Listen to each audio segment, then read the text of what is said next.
Number one is speak soft to the storm. Now, what we're talking about is how to deal with narcissists, these psychopathic type narcissists who are just overwhelming in your life. And, well, let's put it in this context. Let's say that your life is a book. It's an autobiography. It's all about you. Now, I don't like saying it's all about you or it's all about me because that sounds narcissistic. But it's an autobiography, and your life is about you. So we're not talking about you being a narcissist or about me being selfish. We're talking about owning responsibility for our lives. So in that sense, it's an autobiography. It's all about me. It's all about you. And so we're going to use the analogy of our life as being a book. Cool. Who's the author of your autobiography? That's kind of a dumb question, right? If it's an autobiography, then you are the primary author. Chapter number 1, we could say, is speak soft to the storm. What does that mean? Well, think about this. As you're writing your life story, this is not fiction, but as you write your life story, you're imagining yourself as the captain of a ship. And as so, you have a destination. And as you go to your destination, at the helm of the ship, you're going to face some unpleasant weather.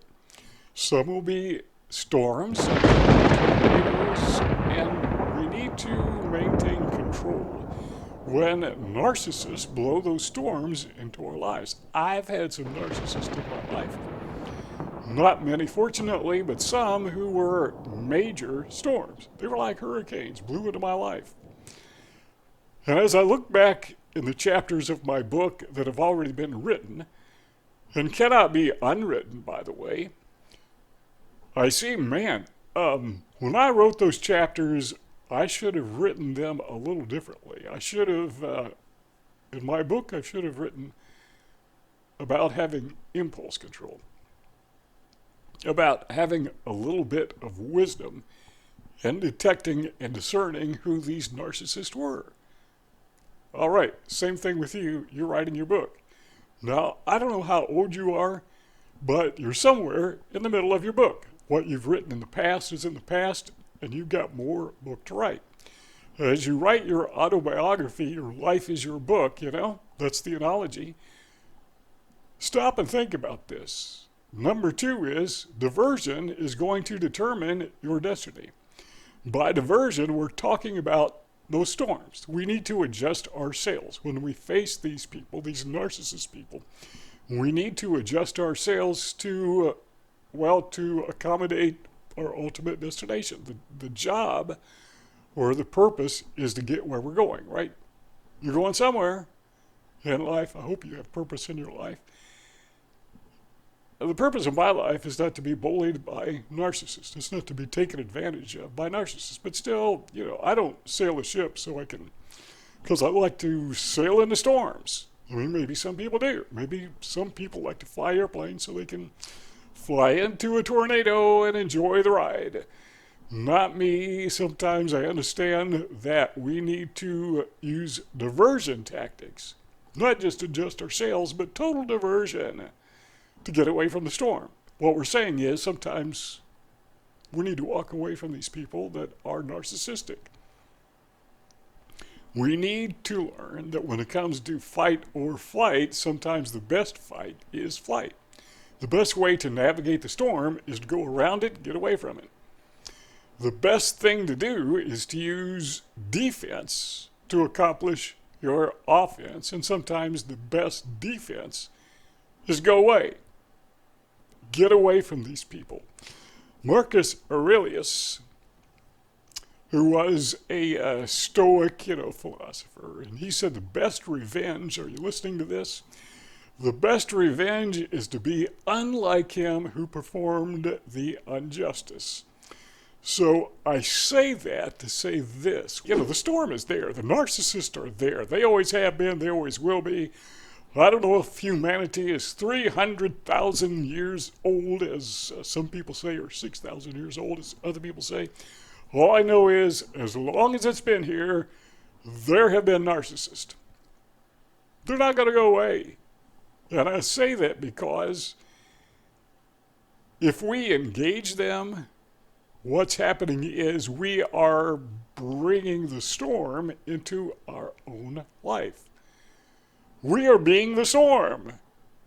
Effectively, maybe not literally, we're not being the narcissist, but by bringing that person into our life, not avoiding him or her, not going gray rock, let's go into the middle of the storm because, well, our ego is at risk. Okay, now we're being narcissist. So when you're writing your autobiography going forward, here's my intent, is I'm not going to be the narcissist, I'm going to be the anti-narcissist. That is to say, I'm not going to be like the narcissist. I'm going to learn from the narcissist how not to be. Part of my book, part of my future chapters of my book. What about you? How's your book going to go? Just a suggestion, but I suggest as you write future chapters of your book, you include those parts when you come to a tornado. You divert it. Particularly if you decide you're not going to be the captain of a ship, you're going to be the pilot of an airplane. Hurricane, let's go around that. Unless somebody is paying you a huge ton of money to go into the hurricane for whatever reason, because you're a meteorologist and I'm not a meteorologist, I'm going to avoid that thing. Number 3 is this: never relinquish the helm. Okay, you're the writer of the book because, well, it's an autobiography, so auto means you. You're writing the book. No one else is writing the book, but I will guarantee you the narcissist wants to be the author of your book. He or she wants to control you. You cannot relinquish authorship. They want to write your book. They want to write everybody's book. You know why? Because they're egotistical. They're addicted to their ego. And one way to satisfy that addiction is to try to control everybody and write their life story for them. No, you can't do that. Now, years ago, about 20 years ago, I wrote a book. This is back when Amazon was just coming into its own. Back then, it was all about selling books. And I sold like 25,000 copies of my book on Amazon, which is pretty good, for a self-published author. I'm not sure I could do that now, but back then, yeah, it worked out pretty good. In fact, you can still find my book on Amazon.com. I'm not selling it, somebody's selling it used. But it's there if you want to buy a copy. They're selling them for like $25. I wish I still had a few of them. I'd sell them for $25, but I don't. But I say that to say this. When I was writing my book, I wrote every word of it. I mean, every single word of it. It was my book. I was the author. But I did hire editors. 2 editors. The reason I hired 2 editors was because I understood that one editor may miss something. And chances are the second editor would probably catch it. No, you could hire 10 editors, but I think 2 is sufficient. Now, what was interesting is sometimes they would catch one editor, the first editor would correct a mistake, and the second editor would correct it back, change it back. That only happened once, maybe twice. But having that second editor helped the end product. So when I say that I'm the author, I'm not saying I didn't have help. And when you were the author of your book, you have help. You had parents, right? Hopefully they helped you. I know mine did. I had the best parents in the world. I had teachers. I wish I could say all my teachers were great people, but some of my teachers were narcissists. And I had to deal with them, and I remember walking across campus, everybody wore their shirt tail out. And one of these narcissistic teachers decided I would be his target of the day. So he came over and demanded I took in my shirt tail, and when I asked him to hold my books, nope, you got to hold your books. Yeah, the guy was a narcissist. What can I say? And you deal with those things in the past of your book. You didn't have control over that. When you're in school, you don't always have control. The teachers do. When you were a child, your parents had control. They were authoring your book, and that's perfectly okay. Now, some of these people, they're not good writers. They're not very good authors. They mess up your book. They mess up your life story. And they don't care because they're narcissists. They have no empathy. But I'm happy to say I had a lot of good teachers. And I had excellent parents. And we had good neighbors. And my siblings were 99% of the time very supportive, but we did fight, because it's what you do, your siblings. But still, even though I had help from these other people, I was still the author of my book. Even in my childhood, I made decisions for me. It's an autobiography. It was all about me. Again, not narcissistic, not selfish, but it was all about me. So don't relinquish the helm, so to speak. You were the primary author, always. You want to hire a ghost author, go ahead and do it. Maybe you need a therapist. Maybe you need somebody to come into your life and give you some direction. That's perfectly okay, even encouraged. But ultimately, it's your decision to write the therapist into your life story. You're the author of the book. You're in control. Number 4 is, and I love this one, adjust your sails with foresight. And the reason I say that is because the past chapters of my book, which I can't unwrite, I didn't always do that. So my story is about me, and it's about me being the captain of a ship. And before I get involved in relationships with other people, what I'm supposed to do properly is I'm supposed to evaluate these people, which is not easy to do. You've heard of romance scammers? I had bromance scammers in my life. Other guys who'd be my buddy, be my friend, and steal my money. Or they would steal something else, or they would slander me behind my back. I had those people in my life, and I could have avoided them if I could have detected their character flaws, which is never an easy thing to do. But going forward, the rest of my book, I'm going to be a little more, no, I'm going to be a lot more conscientious when it comes to evaluating these relationships. I'm going to adjust myself with foresight. And then, number 5 is reevaluate those relationships, because sometimes, as we said at the very beginning, we need to walk away from these people. If they're narcissists and we find out too late, and then we need to go back. And I'm going to do this in future chapters of my book. I'm going to reevaluate these people who screwed me over. And I'm going to ask myself, how did this narcissist get in my life? What was it about him that I should have seen or her that told me that he or she was a narcissist? And I missed it. Future chapters of my book, I think I'm going to change that. So it's going to be a better book going forward. You can do the same in your book if you want. So number 4 was adjust your sails with foresight, or evaluate before you initiate a relationship. And number 5 is then reevaluate it after it ends, or even when you're in the middle of it, I suppose. Number 6 is explain yourself with discretion. Here is a principle that everybody needs to come to terms with, and that is this. Are you listening? Because this is important. If you tell one person, you've told the whole world. You've told the whole world. Now, I've done that past chapters of my book, and there were stories in which I would sit down with somebody and I would say, I'm going to tell you this in utmost confidence. I never did actually tell them in utmost confidence. I just said that because this was a trusted person. Trusted friend, trusted family member. Something about trusted friends and trusted family members.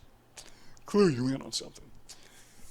They also have trusted friends and trusted family members. And when you tell your trusted friend, trusted family member something in confidence, they're going to tell their trusted friend, their trusted family member in confidence, and they know people who they trust, and they're going to tell them in confidence, and before you know it, the whole world knows it in confidence. So, number 7, or number 6 rather, is explain yourself with discretion, with the understanding that when you explain what you've gone through or what you're going through, the whole world's going to know about it, or just assume they will. And some people, narcissists, are going to use that story nefariously. What is it that we call those? Oh yeah, smear campaigns. Just assume that whatever you tell anybody, the narcissist is going to get wind of it and is going to adapt it to the smear campaign about you. You can't avoid it. I mean, even if you just, okay, I'm not going to talk to anybody ever. I'm just not going to say anything. The narcissist will use the fact that you're not saying anything to explain to everyone else that you're aloof, you're stuck up, you're arrogant, you're a narcissist.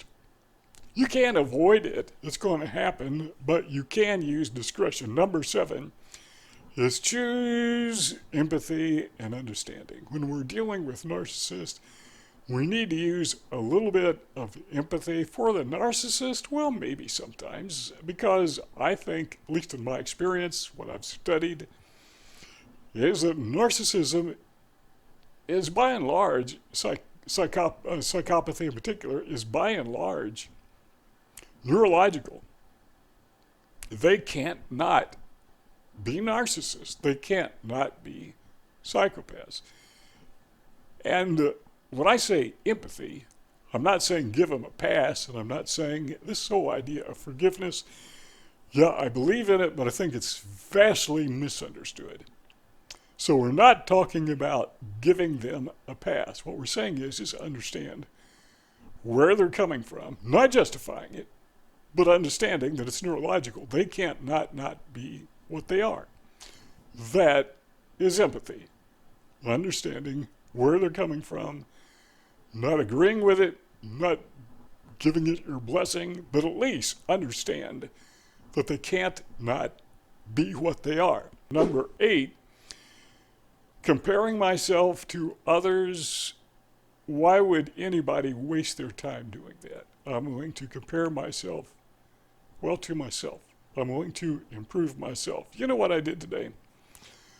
I'm 70 years old and I ran 4.5 miles. I've never done that before in my life. Now, when I say run, we're talking 15 minutes a mile. Okay, so I was jogging. Okay, I was trotting, but the point of the matter is, I've never done that before in my life. Went further today than ever before, and I'm comparing myself to myself. There are other people who could run those 4.5 miles much faster, and they can do it much older. I'm not going to compare myself to those people because I will always be a failure. Now stop and think about that for a moment. When you compare yourself to others, we will always be a failure and we will always be a success, because there are some people who don't have feet and they can't run 4.5 miles. So yeah, compared to them, I'm a success. There are other people who could run 40 miles. Why would they want to? I don't know, but they say that natives, the Indians in South and Central America, that was part of their culture, was running long distances. That was their primary mode of transportation, was their own feet.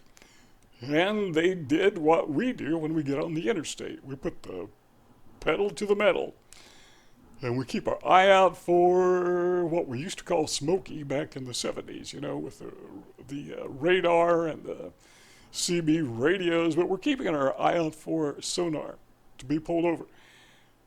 Go as fast as we can. And that's what they would do, only they would do it with their feet. They'd run, they just, why dilly-dally around when you can run? Get there quicker. That's what they did. So when running, I can't compare myself to other people because, I can be a success compared to a guy who doesn't have feet. But compared to a lot of other 70 years old, they could outrun me in a heartbeat, sometimes literally in a heartbeat. So to compare ourselves to others in another sense is we start becoming like them. I'm not sure I want to do that. I like being me, and I can learn from other people, and I can learn from their techniques and their strategies, but I don't want to compare myself to them lest I become them. I want to compare myself to me so I can be the best me that I can be. It's my autobiography. Why would I want to write an autobiography about this other person, which effectively is what I'm doing if I'm comparing myself to others? So there is a measure, there is a rule that I go by, and that is to be the best that I can be because I am responsible for me. Again, it's not selfish, it's not narcissism, it's responsibility, self-responsible. Number 9 is this: when you're writing your book, those past chapters, those are going to be the foundation of your future chapters, right? I mean, if you're a good author, when you write your autobiography and you're not done yet, the book progresses. So what we want to do is we want to embrace those past failures as life lessons that will improve and enhance and make the rest of the book better. I like a good book. I prefer a good video or a good audiobook, but yeah, I can read a book if I can keep my mind from wandering when I'm reading it. But I like a good book, and a good book is one that ends well. Hey, I'm the author. This is an autobiography. It's not done well, or it's not done yet. I want my book to end well. And as I'm navigating the storms of narcissists and psychopaths and Machiavellian personality types, I want to make sure that I navigate it wisely. And the rest of my book, not going to be perfect. They're still going to snag me.